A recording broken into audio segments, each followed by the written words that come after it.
West Coast Cookbook and Speakeasy with Chef Justice Putnam. Netrootsradio.com.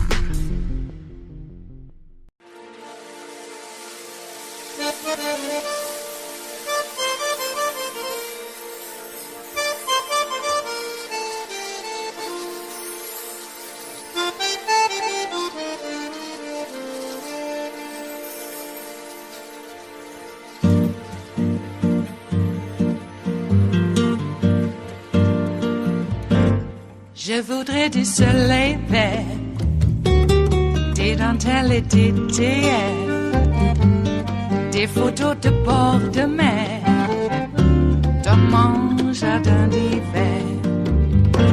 Je voudrais de la lumière, comme en Nouvelle-Angleterre. Je veux changer d'atmosphère, dans mon jardin d'hiver. Ma fleur sous la pluie de novembre, tes mains qui courent, je n'en peux plus de t'attendre. Les années passent, il est loin, là je tombe. Nul ne peut nous entendre. Je voudrais du Fred Astaire, revoir un latte. Lindsey Graham of South Carolina. Senator, thank you so much for joining me this morning. We have a lot to get to, but let's start with that evacuation. There are still estimated to be thousands of American citizens still on the ground. The government isn't currently considering another evacuation. So what is your reaction, and how is President Biden handling all of this? Well, I appreciate the effort to get our folks out of the embassy that serve over there. The military did a very successful operation. Yeah, I'm worried. You got thousands of people in the middle of a civil war, and have we been late about sort of telling them to leave? Could you see this coming? Those questions will be asked and answered later on. But right now, if I were an American in Sudan, I would shelter in place, and hopefully we can find a way to end the fighting, get humanitarian aid, and get our people out. Let's turn to the fight over abortion rights, Senator. You've been a leader on this issue. Just before the midterm elections, you proposed legislation to ban abortion nationwide after 15 weeks, with some exceptions. On Friday, the Supreme Court ruled that mifepristone will continue to be accessible to Americans. Did the court get that right? Yeah, I think what the court's going to do is send it back for a little more evaluation. But the issue was the drug lawfully approved? Did the FDA follow its own procedures? Chemical abortion safe? So those issues will be decided by the court. The idea of mailing the drug, sending the drug through the mail, runs into a statute called the Comstock Act. The Supreme Court will sort all this out here in the coming months, and I'll live with whatever decision they make. Well, you mentioned the Comstock Act, which I should tell our viewers bans every article, instrument, and substance, drug or medicine, things that are used for abortion, from being in the mail. It's a very old statute on the books. Do you believe that the Supreme Court should use that as a way to ban this abortion pill? Well, I think it's a law on the books, and it was placed there for a reason. But sending the abortion drug through the mail is a big change in how it is provided. In 2000, when it was first approved, you had to have 4 visits to the doctor. In 2021, the Biden administration said you don't have to even consult a physician anymore and send it through the mail. Is that safe? Has the FDA gone too far? Have they used the procedures in place to make such a dramatic change? That's what the court will decide. Former President Donald Trump's campaign said this week that the Supreme Court got it right when they ruled abortion was a state issue. But here's what former Vice President Mike Pence said yesterday in Iowa. I don't agree with the former president who says this is a states-only issue. I mean, we've been given a new beginning for life in this country. I think we have an opportunity to advance the sanctity of life, move it ever closer to the center of American law. Senator, I've heard you say both on this issue, that it is a state issue, but now you do support a federal ban. So who's right here? Well, I've been supporting a limit on late-term abortions since 2015. I had a bill to limit abortions at 20 weeks with exceptions for rape, incest, life of the mother. 70% of Americans support limiting abortion when the unborn child can feel pain. 50 of 53 European nations limit abortion at 15 weeks. But my question is it a federal issue or state? Yeah, it's a human rights issue. Does it really matter where you're conceived? At 15 weeks, you have a developed heart and lungs, and to dismember a child at 15 weeks is a painful experience, it's barbaric, it's out of line with the rest of the civilized world. Only North Korea and China allow abortion on demand up to the moment of birth, except the Democratic Party. What the Democratic Party proposes on abortion is barbaric. Abortion up to the moment of birth, taxpayer funded, I think is barbaric. I welcome this debate. I think the Republican Party will be in good standing to oppose late-term abortion like most of the civilized world. Just for the record, Roe went up to viability, but I just want to button this up. No, quit covering for these guys. No, your media, you keep covering for these guys. They introduced legislation that allowed abortion on demand with taxpayer funded, you paying for it, the taxpayer up to the moment of birth. That was their position in Washington. That's the law they want to pass, and nobody in your business will talk about it. It's barbaric. Senator, I'm not covering for anybody, and you know that. And when I have Democrats on, and I've had Democrats on, report the facts. I have asked all of them about their position on where they believe this issue should be. My question for you, sir, is about President Trump, who you've endorsed to be president again. Is he right in saying that this issue should be a state's issue? He said yesterday, I think at a speech in Iowa, that he opposes late-term abortion. Here's what I believe, that anybody running for president who has a snowball's chance in hell in the 2024 primary is going to be with me, the American people, and all of Europe saying late-term abortions should be off the table. 70% of the people oppose late-term abortions. I am confident over time, that's where our nominee will be. I am confident that no Democrat will answer the question of when do you draw a line. They never get challenged. And I welcome this debate. Okay. I welcome this debate. Should we be like China and North Korea, or should we be like Europe when it comes to late-term abortion? Okay, they do get challenged, but I want to move on to something that is very important to you, which is the Middle East. You recently returned from the Middle East. You met with the Israeli Prime Minister, Benjamin Netanyahu, and Saudi Arabian Prince Mohammed bin Salman. Israel has been normalizing ties with Saudi Arabia. They want to make that a top priority. You have been very critical of the Saudi Crown Prince in the past. Listen to what you said a few years ago. I introduced MBS 2 years ago in town, hailing him as the new vision and the new voice of the Mideast, embracing his agenda of reforming Saudi Arabia, only to be played like a fiddle. So what makes you think a deal between these two countries is possible now that the Crown Prince, how are you sure that he's not playing you like a fiddle again? Well, time will tell, won't it? But what I see on the ground, I spent 4 days, Dana, and thanks for bringing the topic up. They've changed pretty dramatically their economy. They're trying to modernize their economy. Women can now drive. Women can go out to dinner without a male escort. I met 20, 30 entrepreneur Saudi women that were very excited about the changes. Also went to Israel, and here's why I went. The Biden administration is trying to build on the Abraham Accords started by President Trump, and the biggest prize, for lack of a better word, would be to get Saudi Arabia to recognize Israel and vice versa. And the Biden administration is trying to do that, and I want to help them.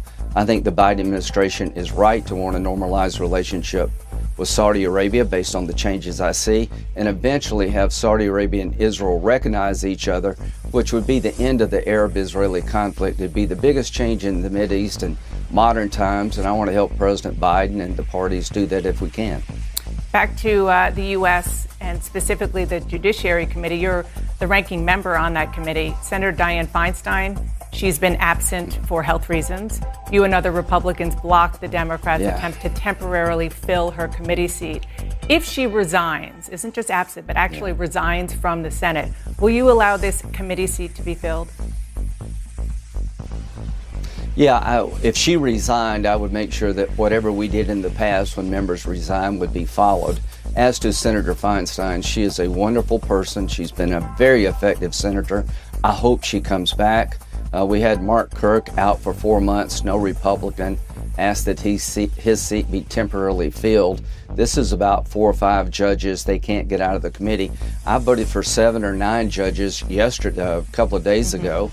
I'm very capable of supporting Democratic nominees, but there are 4 or 5 are just out of the mainstream, and they want to replace Dianne Feinstein's seat for the judges. But I hope she comes back. But if she does resign, I would be in the camp of following the president of the Senate, replacing the person consistent with what we've done in the past. But I hope she comes back. I hope Dianne gets better. She's a wonderful person. So if the precedent shows that you have, or that the committee has actually replaced a member who has resigned from the Senate, you would follow that again? Yeah. Okay. Yes. I want to turn back to 2024. You have endorsed former President Trump, as I mentioned. There are 2 candidates in the race from your home state of South Carolina, former UN ambassador and South Carolina Governor Nikki Haley, and your colleague in the Senate, Tim Scott. They've announced their own runs, or in Tim Scott's case, an exploratory committee. Why shouldn't South Carolinians vote for one of their own? Well, both of them are just incredible people. Tim is the ranking member on banking, the world's nicest man. Nikki was a tremendous voice at the UN. The reason I'm with President Trump is I thought he was a good president on the things that mattered the most. We had a secure border. We destroyed the caliphate. We had energy independence. I think he's the right person to fix the problems that we face, to undo all the damage by Biden. It's not anything about Nikki or Tim that I find fault in. It's about the ability of President Trump to get things done that should be done. I'd like to see him have another term. I'm not supporting him because I find fault in others. I'm supporting him because I think he was a very effective president across the board, economically and on national security.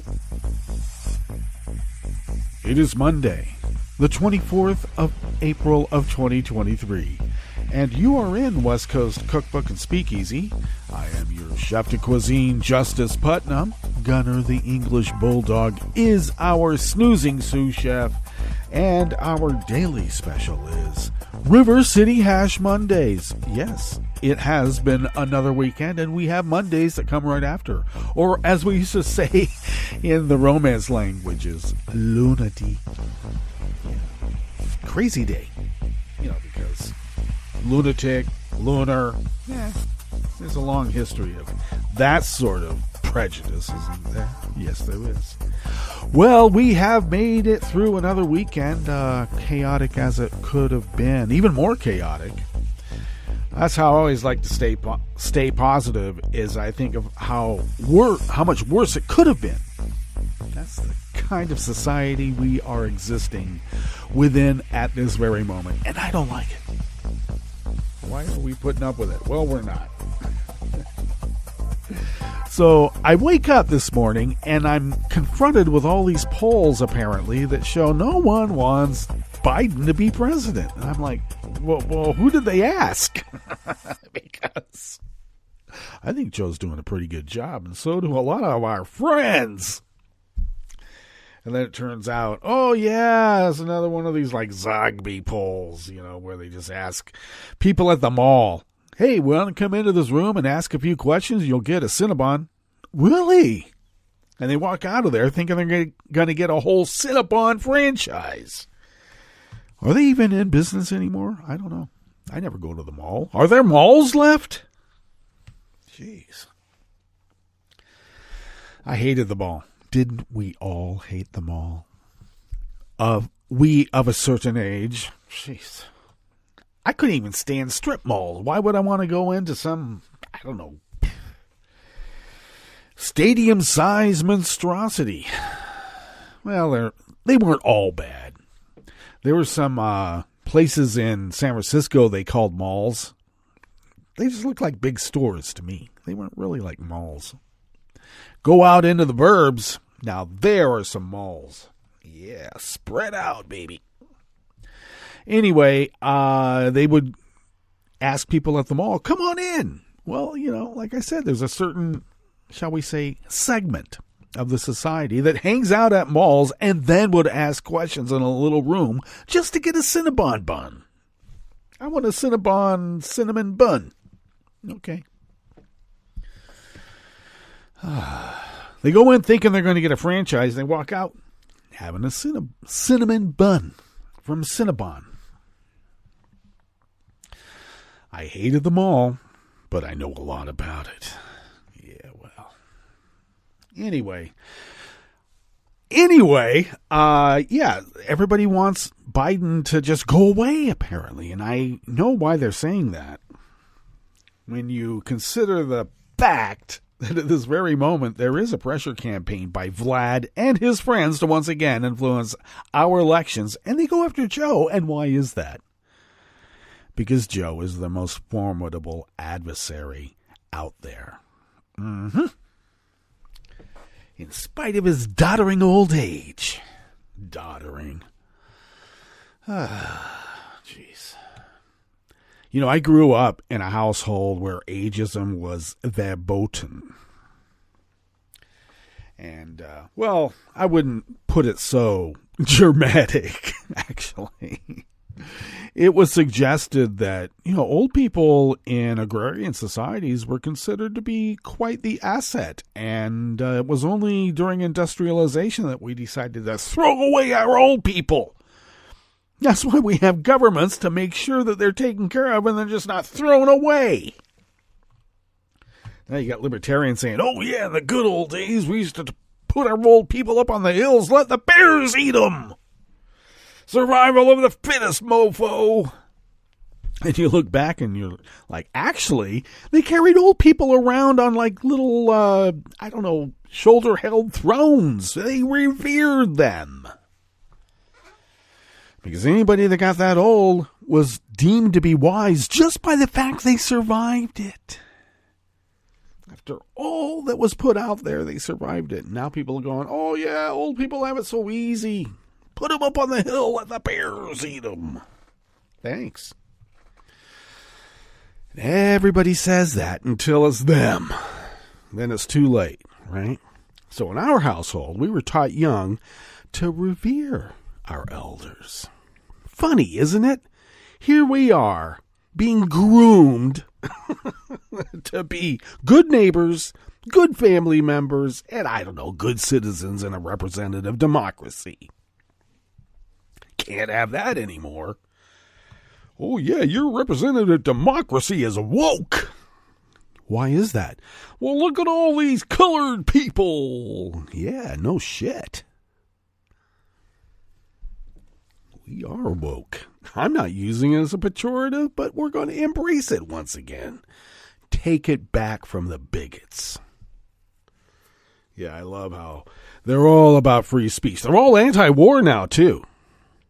Anybody who says that they are anti-war from the right basically wants Vlad to win. They're not anti-war. Please, give me a break. They're anti-this war.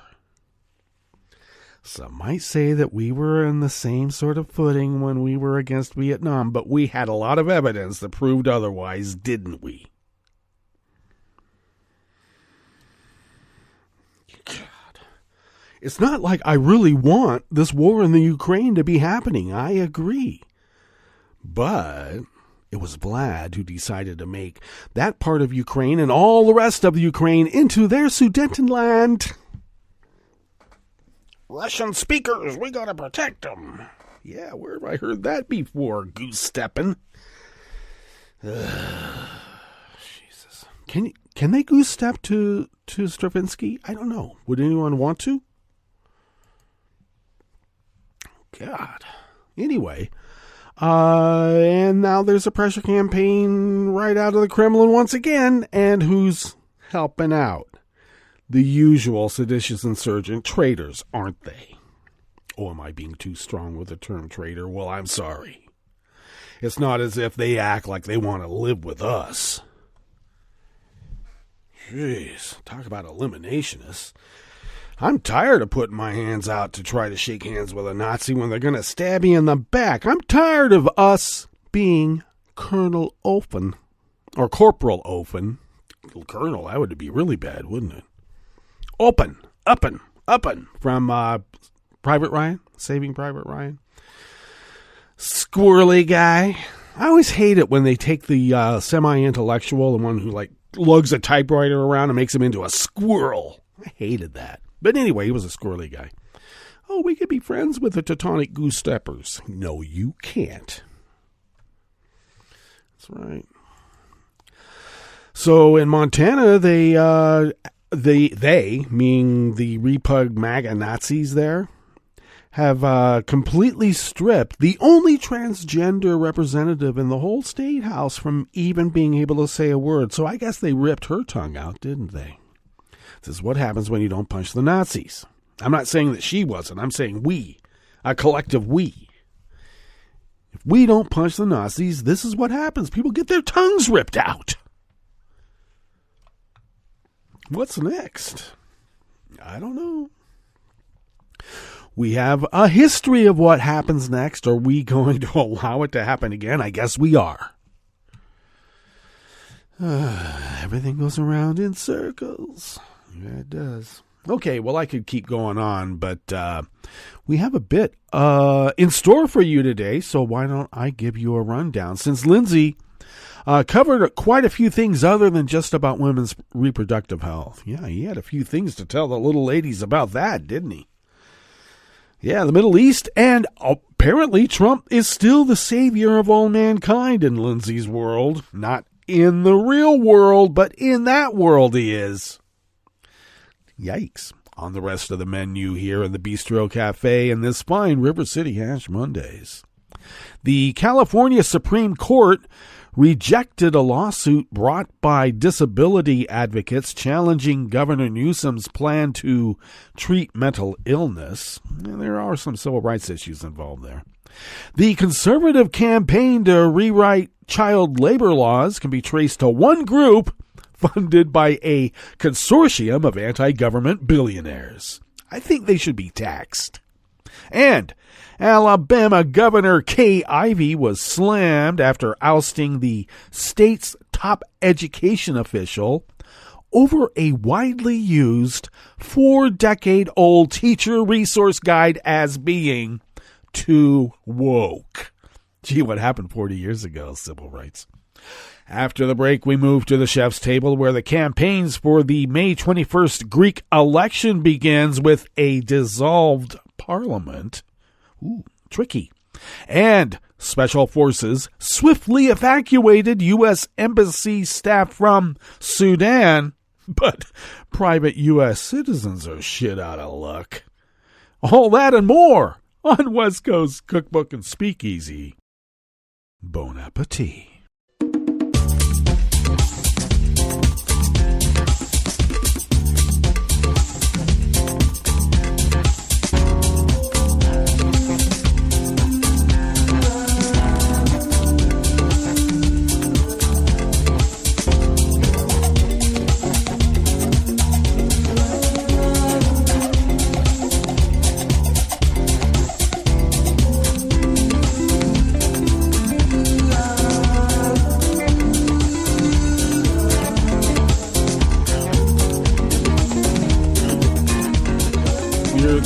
Of our homepage at netrootsradio.com. Off to the right there is the chat room link right by the social media scroll, by the way. And the chat room is monitored by Kelly Lincoln. Thank you, Kelly.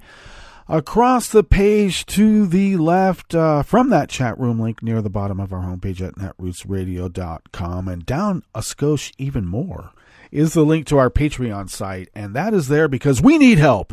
And you can help us. So would you, please?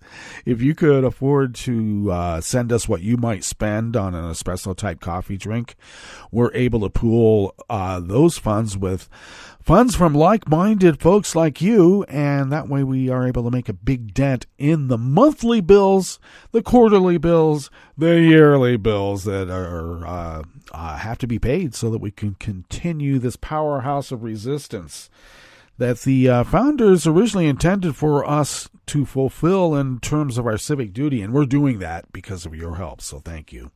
And keep doing it, please. I'm not kidding. If you would like to follow Netroots Radio on Twitter, Mastodon, and Spoutable, you can do so by going to @Netroots Radio. Tom takes care of those and a lot more as well. And you can follow me on those platforms, Twitter, Mastodon, and Spoutable @Justice Putnam. I post the show notes and links diary on Daily Co's 10 minutes before showtime, and sometimes I get that linked up on social media. But you can certainly find the diaries for all the show notes and links by going to my social media sites that I just mentioned. You can also follow the show on Twitter @CookbookWest and pick up podcasts by way of Spreaker, Stitcher, TuneIn, iHeart, YouTube, iTunes, and wherever podcasts can be found. All right, this first offering here in the Bistro Cafe of West Coast Cookbook and Speakeasy is by Hannah Wiley out of the Los Angeles Times. And I'll just say off the top, I'm being torn on this because I was part of, well, as a young child, I advocated for patient civil rights, and that meant people who were diagnosed with mental illness were sometimes not necessarily dangerous to themselves, and the concept of mental illness was fungible, shall we say, to apply to those who might be considered antisocial, which is not necessarily mental or an illness. So, but now we have an issue with a lot of people who, like I said, I'm torn. I don't like the draconian aspect of defining someone as having a mental illness and then hauling their ass away. I mean, who does? Regardless, Hannah Wiley is the staff writer at the LA Times, bringing us this first offering here in the Bistro Cafe of West Coast Cookbook and Speakeasy. The California Supreme Court this week declined to block the rollout of Governor Gavin Newsom's sweeping new plan to compel people with severe mental illness into treatment, meaning the controversial program remains on track to begin this fall in several counties. Earlier this year, a coalition of disability and civil rights groups asked the state's high court to strike down as unconstitutional Newsom's program known as Care Court, the Community Assistance Recovery and Empowerment Court, claiming that it violated due process and equal protection rights. Well, it is a court. The High Court rejected the request without issuing an opinion. Andy Imparato, Executive Director of Disability Rights California, one of the main organizations that filed the lawsuit, called the decision disappointing. It's not surprising, but it is frustrating, he said. There's a vulnerable population here whose rights don't seem to matter to these powerful political forces. Supporters of Care Court say it will revolutionize California's approach to treating those with a diagnosed psychotic disorder and addiction, many of whom are also homeless. Once implemented, the program will allow family members, behavioral health providers, and medical professionals, among others, to petition a judge to order an evaluation and, if warranted, a treatment plan that might include medication and housing. Now, remember, we have a lot of these issues with a mentally vulnerable population of homeless folk because Ronald Reagan emptied out the mental health hospitals in California as governor and then did even more as president. So let us not forget why we are where we are. Now, on the other hand, like I said, some of these mental hospitals, even the state ones, maybe even particularly the state ones, there's no other way to put it. They were kind of loony bins. Kind of. Not all. But I love how people say, we got to do something about this. And then when it comes push to shove, and, I guess certain decisions have to be made. And then you have to define severe and legally diagnosed, etc., etc. I suppose I should be clear how I would define care, and that would be compassionate care. The idea of forced treatment, it doesn't work. But we actually do need compassionate care. Is this compassionate care? I suppose it remains to be seen, since we are a living laboratory. Let's see. The same groups that filed the lawsuit opposed Care Court from the start, saying it would infringe on personal liberties and arguing that forced treatment is not effective. In a statement, Newsom said the ruling ensures that Care Court's implementation won't be delayed and that the state remains on track to launch the program this fall. Orange, Riverside, San Diego, San Francisco, Stanislaus, Glenn, and Tuolumne counties have until the 1st of October to begin implementation, with Los Angeles County on track to join 2 months later. The rest of the state has until December of 2024.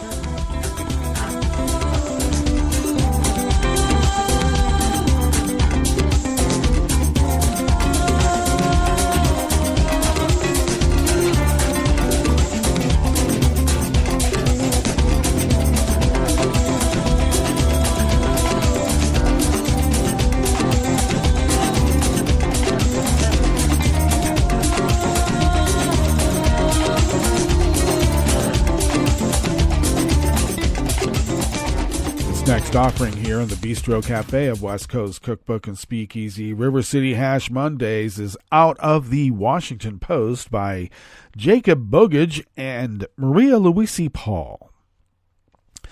When Iowa lawmakers voted last week to roll back certain child labor protections, they blended into a growing movement driven largely by a conservative advocacy group.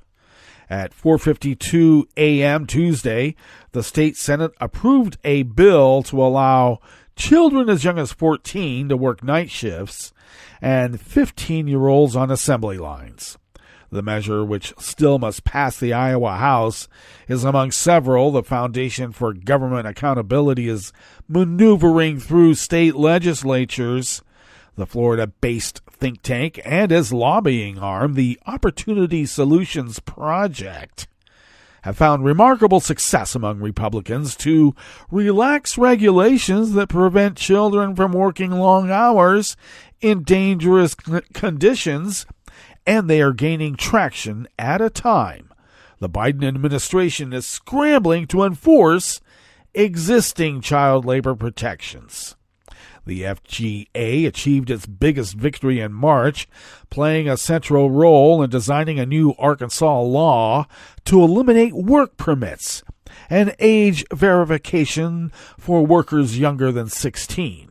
Its sponsor, Representative Rebecca Burks, a Republican, of course, said in a hearing that the legislation came to me from the Foundation for Government Accountability, FGA. The law passed so swiftly and was met with such public outcry that Arkansas officials quickly approved a second measure increasing penalties on violators of the child labor codes the state had just weakened. In Missouri, another child labor bill has gained significant GOP support. The FGA helped a lawmaker draft and revise the legislation. The FGA for years has worked systematically to shape policy at the state level, fighting to advance conservative causes such as restricting access to anti-poverty programs and blocking Medicaid expansion. But in February, the White House announced a crackdown on child labor violators in response to what activists have described as a surge in use, many of them undocumented immigrants, working at meat packing plants, construction sites, auto factories, and other dangerous job sites. The administration's top labor lawyer called the proposed state child labor laws irresponsible and said it could make it easier for employers to hire children for dangerous work. Now, Congress passed in 1938 the Fair Labor Standards Act to stop companies from using cheap child labor to do dangerous work, a practice that exploded during the Great Depression. But today, those rules, which restrict the hours and types of work that can be performed by minors, are not strictly enforced, and the issue has become more polarizing since the pandemic began, when a labor shortage created a huge need for workers, and large numbers of undocumented minors had entered the United States looking for work. And if they weren't separated from their families at the border, well, then they made sure they were.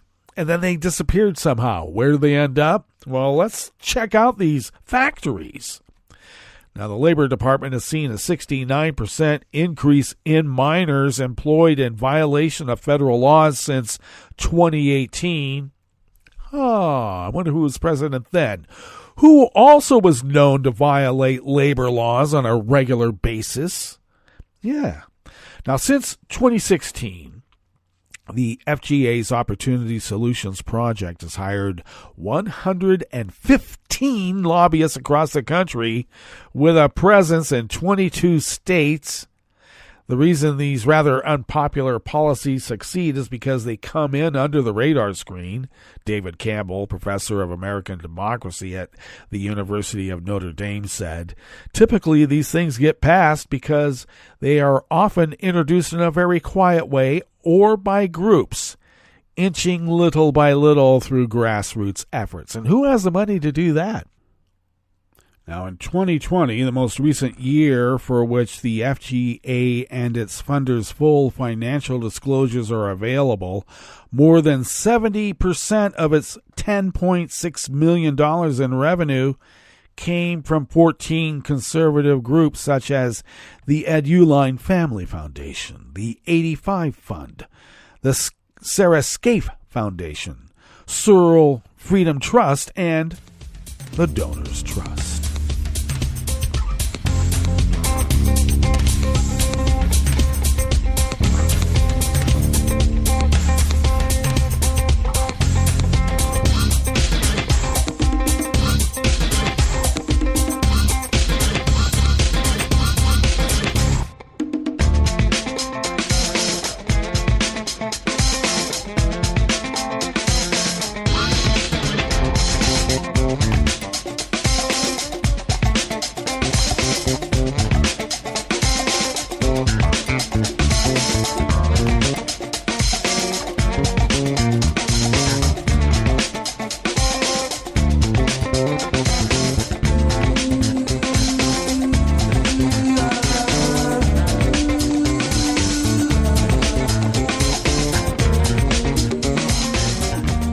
Quayle of Common Dreams brings us this final offering here in the Bistro Cafe of West Coast Cookbook and Speakeasy.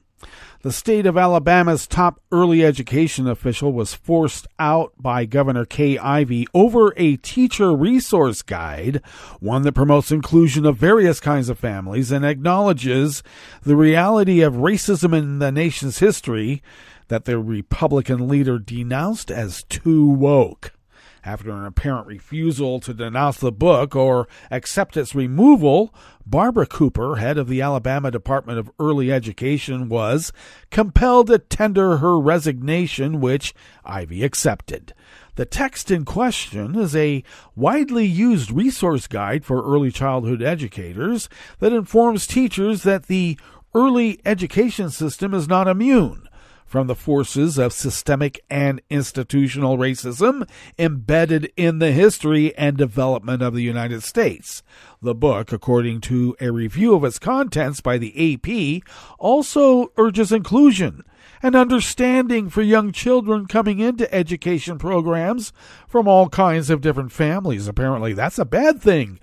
Well, a spokesperson for Ivey's office identified the book as the National Association for the Education of Young Children and told reporters, and this is the fourth edition, by the way, and told reporters that copies of the text had been removed from all classrooms in the state.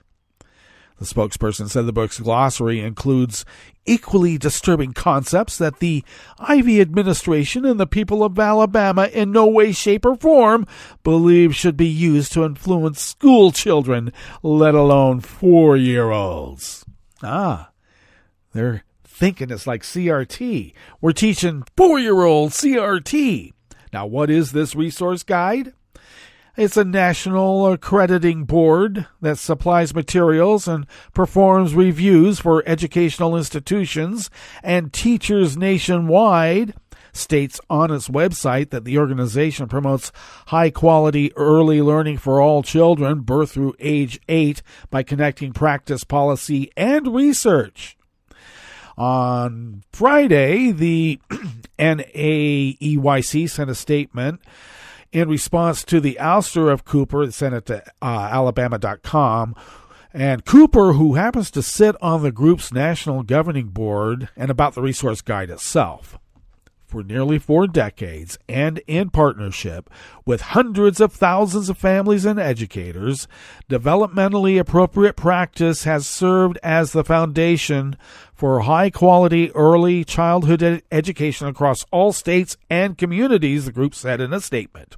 While not a curriculum, it is a responsive, educator-developed, educator-informed, and research-based resource that has been honed over multiple generations to support teachers and helping all children thrive and reach their full potential.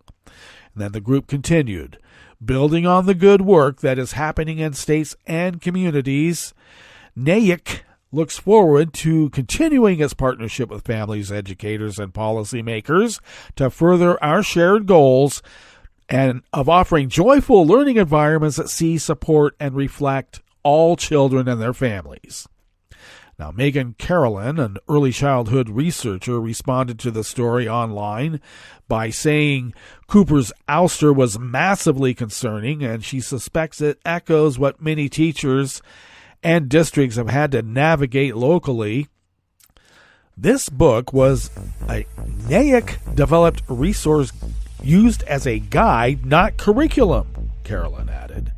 And while Alabama ranks poorly in public education performance overall, she remarked that the state is commonly hailed as a success in early childhood education. And I think Governor Ivey wants to make sure that never happens again.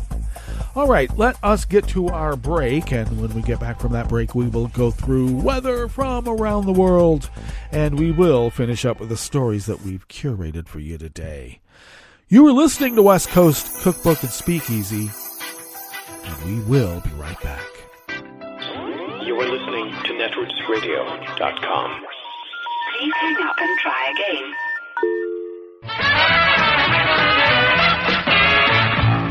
From a point at sea to the circles of your mind, a new force is at work for planetary transformation.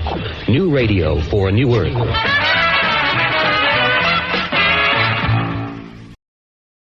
This is Take Two Movie Review. I'm Mike Friend. This week, Camp and Vamp. If you're in the mood for a fresh take within the Dracula universe, the new movie Renfield might just be for you. To reacquaint, R.M. Renfield's an English attorney who did some real estate business for the legendary Bloodsucker in the past, becoming his familiar, less with limited vampiric powers, in which to pursue his goals, one of which is the caring and mostly feeding of Drac. This one's set in New Orleans, where the Count is recovering after an attack by vampire hunters. Renfield is scoping out potential victims at touchy-feely self-help groups, not from those attending, but from their abusive partners and bosses. Renfield himself comes to believe that he too is in an abusive relationship with Dracula and wants to break free, parroting morphisms from the self-help group, dressing in pastel knitwear, and fixing up an apartment like the set of a millennial-era workplace sitcom. Bringing this character off is the underrated Nicholas Hoult, who's got the comedic chops to milk the scenario just described. Stealing the show from a support role, though, is Nicolas Cage as Dracula, who's been there before in 1988's Vampire's Kiss, and he really sinks his pointy teeth into the role. In a subplot that sometimes comes close to being overwhelming, Renfield, while on track-feeding business, runs afoul of some local mobsters, leading him to team up with local policewoman Rebecca, played by an all-business Aquafina, with whom Holt develops some chemistry as they slice and dice their way through Nola's underworld on their way to dispatching, maybe, the thirsty Count himself. Ultimately, Renfield's an outrageous, genre-clashing hoot, its excesses and misfires mostly excusable in the pursuit of laughs. This has been Take Two Movie Review. I'm Mike Friend. Catch up with us at Take2MovieReview.com and feed us back on our channel on YouTube.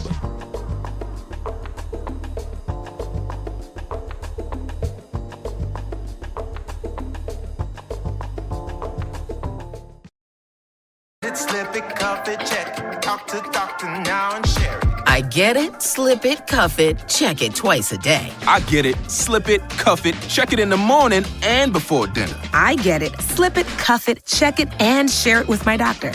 Nearly 1 in 2 U.S. adults have high blood pressure. That's why it's important to self-monitor your blood pressure in 4 easy-to-remember steps. It starts with a monitor. Now that I know my blood pressure numbers, I talked with my doctor. We're getting those numbers down. Get it, slip it, cuff it, check it. Talk to doctor now and share it. Be next to talk to your doctor about your blood pressure numbers. Get down with your blood pressure. Self-monitoring is power. Learn more at manageyourbp.org. Brought to you by the Ad Council, the American Heart Association, and the American Medical Association, in partnership with the Office of Minority Health and Health Resources and Services Administration. Hi, I'm Tom Hartman, and since you're listening to netrootsradio.com, show your progressive side and go to the donate button on the bottom of the homepage. It's progressives like you who power Netroots Radio and keep the progressive message beaming everywhere 24 hours a day. Just go to our donate button at the bottom of netrootsradio.com. Thank you for keeping progressive radio at full power.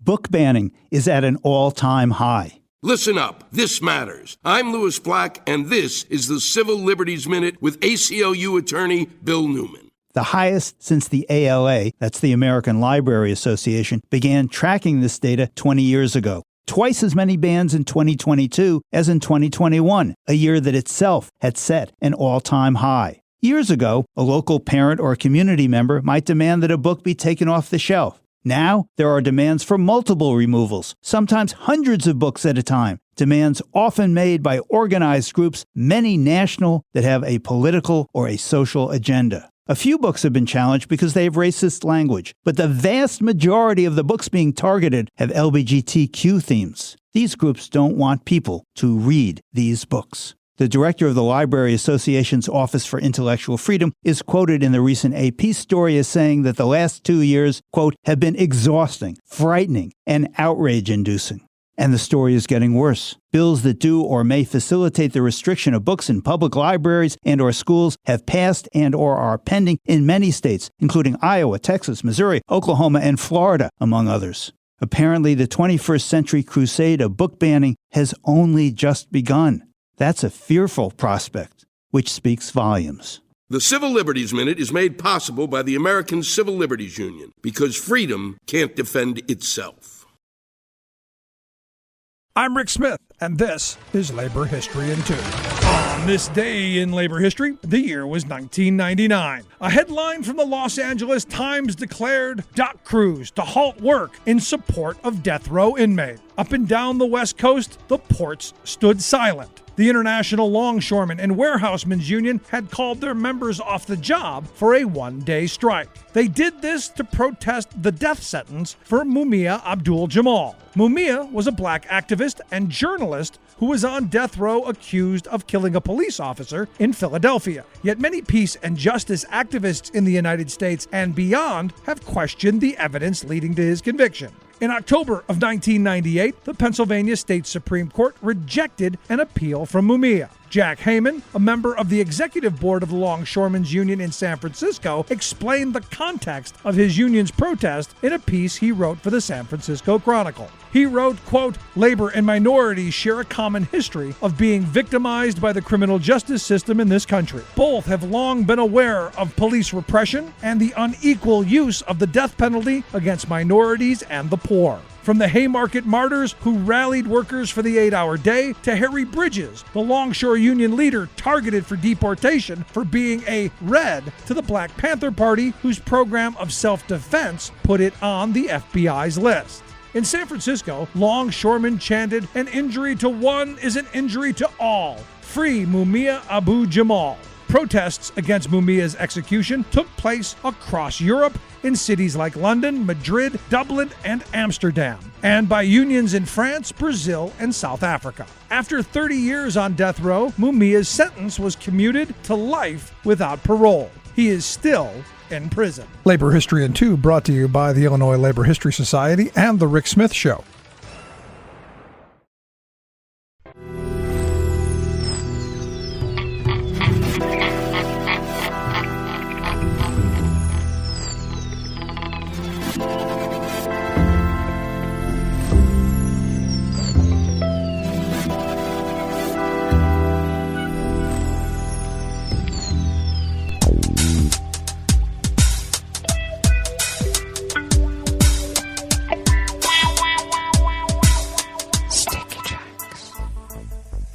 Thank you for accompanying us here to the chef's table at West Coast Cookbook and Speakeasy, River City Hash Mondays.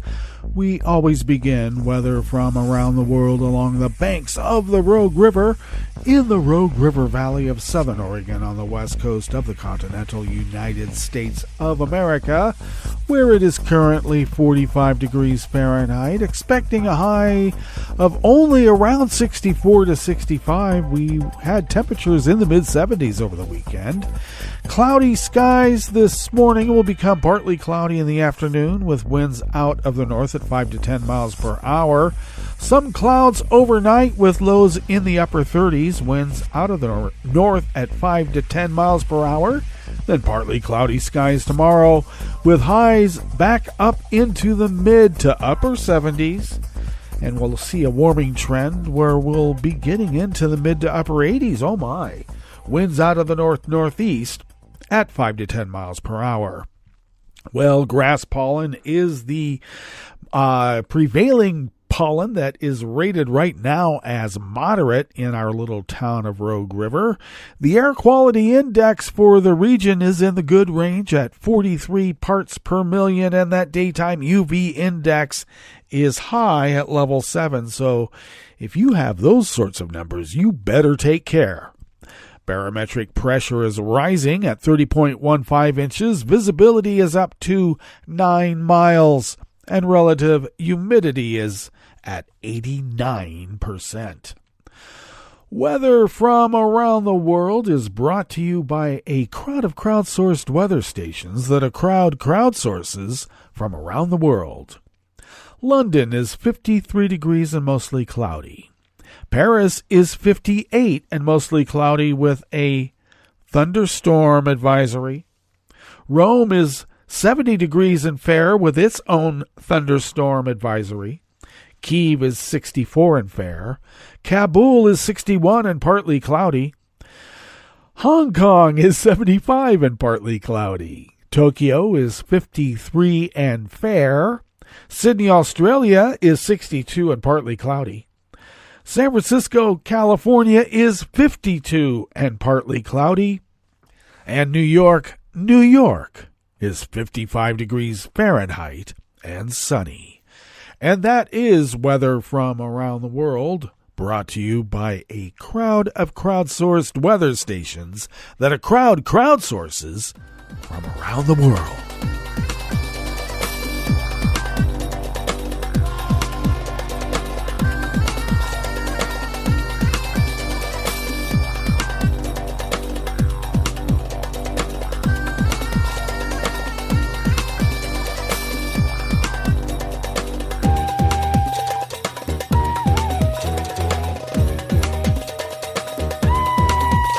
Dimitris Nellis of the Associated Press brings us this first amuse-bouche here at the chef's table at West Coast Cookbook and Speakeasy River City Hash Mondays. The campaign for Greece's May 21 national election officially opened on Saturday with the dissolution of the parliament that was elected in July of 2019. Prime Minister Mitsotakis met with President Karina Sakalaropoulou to propose the dissolution, and she accepted it. Excuse me if I pronounce the Greek names incorrectly. As obliged by the Constitution of Greece, Mitsotakis said that with less than 3 months before lawmakers' 4-year terms were due to end, next month's voting does not count as an early election.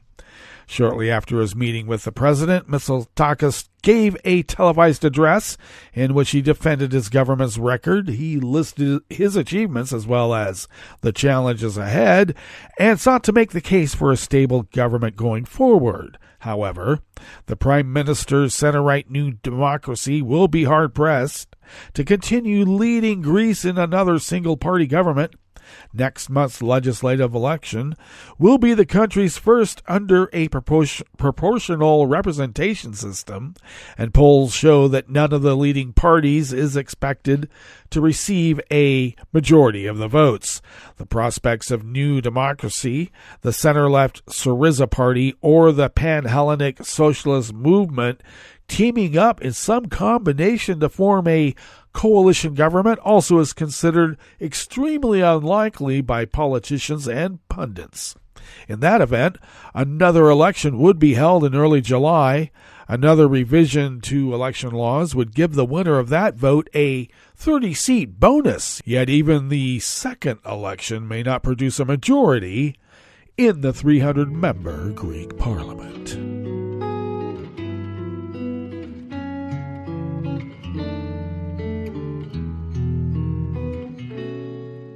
Je te donne, c'est mon amour pour la vie entière. La promesse de me trouver à tes genoux. Aussitôt que tu m'appelles, rester toujours fidèle. C'est tout, c'est tout. Je te donne tous mes printemps, mes étés de mer.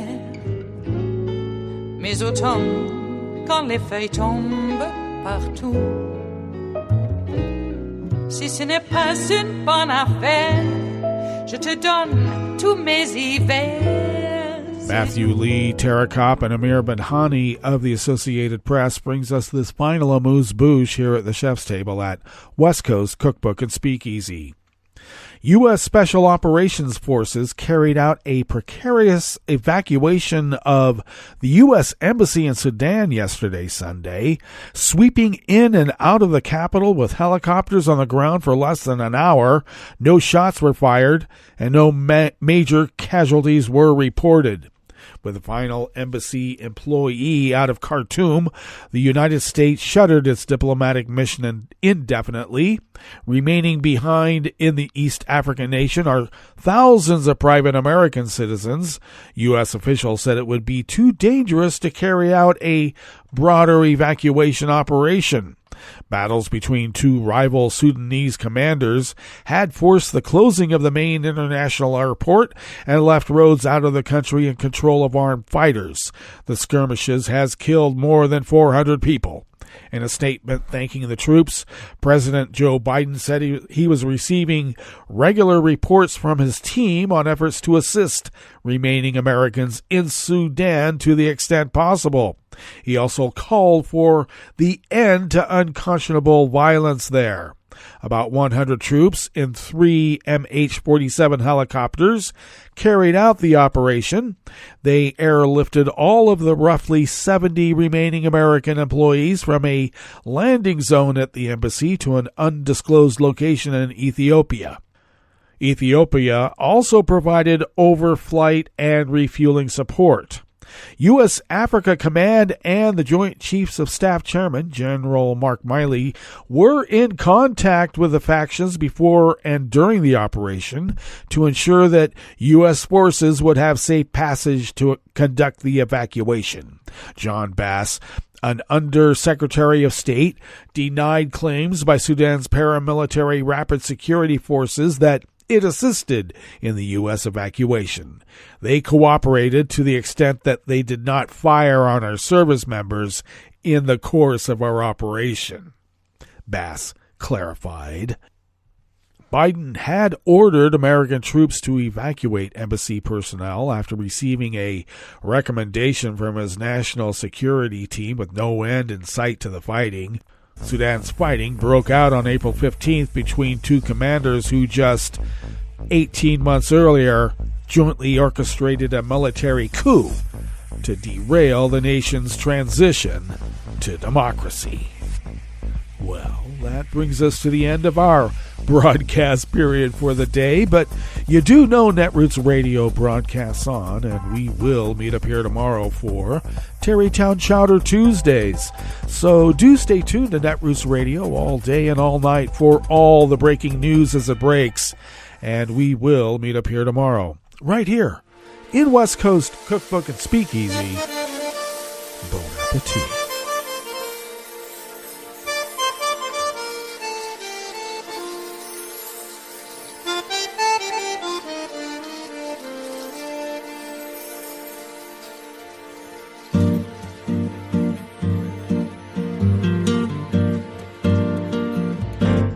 Je voudrais du soleil vert, des dentelles et des théières, des photos de bord de mer, dans mon jardin d'hiver. Je voudrais de la lumière, comme en Nouvelle-Angleterre. Je veux changer d'atmosphère, dans mon jardin d'hiver.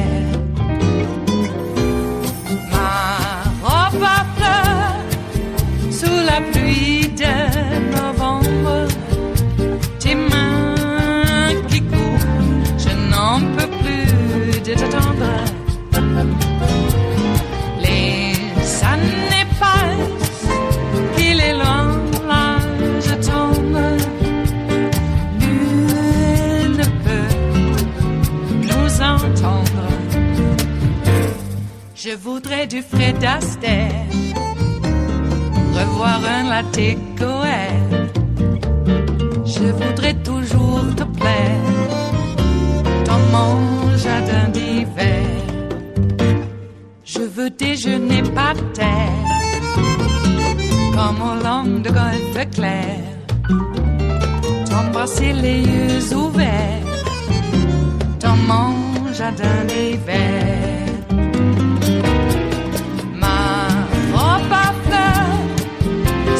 Pluie de novembre, tes mains qui courent, je n'en peux plus de t'attendre. Les années passent, il est loin, là je tombe. Nul ne peut nous entendre. Ba-da-da-dum-di-da-dum. Ba-da-da-dum-di-da-dum. Ba-da-da-dum-di-da-dum. Dans mon jardin d'hiver. Ba-da-da-dum-di-da-dum. Ba-da-da-dum-di-da-dum. Ba-da-da-dum-di-da-dum. Dans mon jardin d'hiver.